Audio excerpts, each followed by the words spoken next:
Les survivants de l'incendie de Maui disent qu'ils n'ont reçu aucune alerte et que les flammes sont apparues si rapidement qu'il était difficile de s'échapper. Tout s'est soudain embrasé et beaucoup ont trouvé refuge dans l'océan pendant des heures, tandis que leurs maisons brûlaient jusqu'au sol et se transformaient en la même empreinte de cendres poudreuses que celle que nous avons connue ces dernières années. Jusqu'à présent, on estime que près de 1000 personnes sont mortes. Les habitants s'inquiètent du fait que des centaines d'enfants sont restés à la maison en raison de l'annulation de l'école ce jour-là. Plusieurs personnes signalent que non seulement le gouvernement ne fait pas grand-chose pour aider, et de plus qu'il bloque les efforts locaux, qu'il n'autorise pas les contributions locales et qu'il bloque les médicaments qui sauvent des vies parce qu'ils ne sont pas approuvés par le gouvernement fédéral.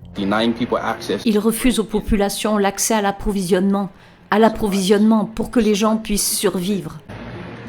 Un gouvernement qui bloque chacun de nos dons parce que nous ne faisons pas partie de la FEMA et de la Croix-Rouge. Rien de tout cela n'est donc éligible à la donation. Dites-moi pourquoi ? Je n'en ai aucune foutue idée. Les habitants de Maui sont pour l'instant livrés à eux-mêmes. Outre l'échec bureaucratique du gouvernement fédéral, ils ont de bonnes raisons de se méfier. À l'instar de ce qui s'est passé il y a 5 ans à Paradise en Californie, ces incendies n'ont rien de normal. En l'espace d'une journée, c'est comme si une bombe avait explosé. Lorsque vous verrez l'étendue totale de la destruction de la ligne de démarcation du littoral, vous serez choqués. Cela vous choquera. Cela ressemble à une bombe, à un feu d'artifice, si je peux me permettre. Et tous ces bâtiments, pratiquement, vont devoir être reconstruits. Ce sera une nouvelle ligne de démarcation du littoral.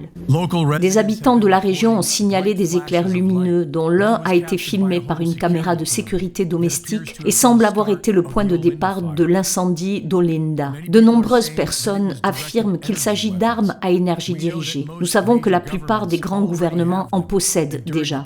Lors des incendies en Californie, des cartes météorologiques en ligne ont enregistré ce qui ressemble à un laser venant d'en haut et frappant une zone juste avant qu'elle ne s'enflamme. Dans ses recherches, Dennis Mills a découvert que les nanopoussières incendiaires d'aluminium et de barium des chemtrails alimentent très probablement la férocité des soi-disant incendies d'aujourd'hui, appelés super-incendies. Et le jour précédent du déclenchement des incendies à Maui, des habitants ont signalé un ciel très couvert, provenant de chemtrails comme ils en avaient jamais vu auparavant. Il est également intéressant de noter que le chef de la police de Maui était le commandant de l'incident lors de la fusillade de Las Vegas en 2017. Lahaina est considérée comme une terre historique et sacrée. Elle était la capitale du royaume d'Hawaï avant d'être prise par les États-Unis. Depuis, elle est occupée par les Hawaïens autochtones qui s'opposent farouchement aux étrangers du continent qui ont acheté des terres sans aucun respect pour la culture locale. Pas seulement BlackRock et Vanguard, mais aussi des milliardaires comme Mark Zuckerberg qui possèdent plus de terres à Kauai que les autorités locales de Kauai en possèdent. Et Oprah Winfrey qui a acheté plus de 1000 hectares de terres à Hawaï, dont 870 hectares à Maui qu'elle vient d'acquérir au printemps. En 2018, les feux de forêt de ce paradis ont éclaté exactement là où les Nations Unies ont l'intention d'interdire l'accès à l'homme.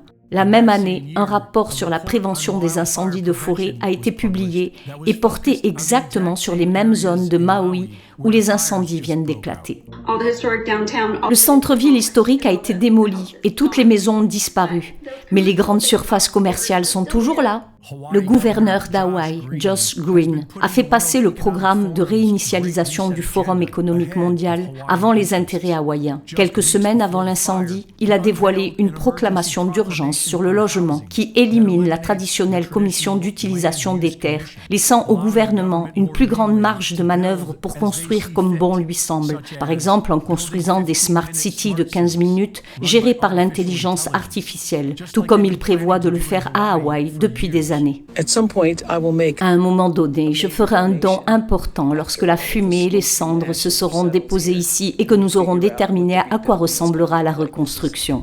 Ce sera un processus long et difficile, mais vous allez voir beaucoup d'histoires de phénix renaître de leurs cendres ici.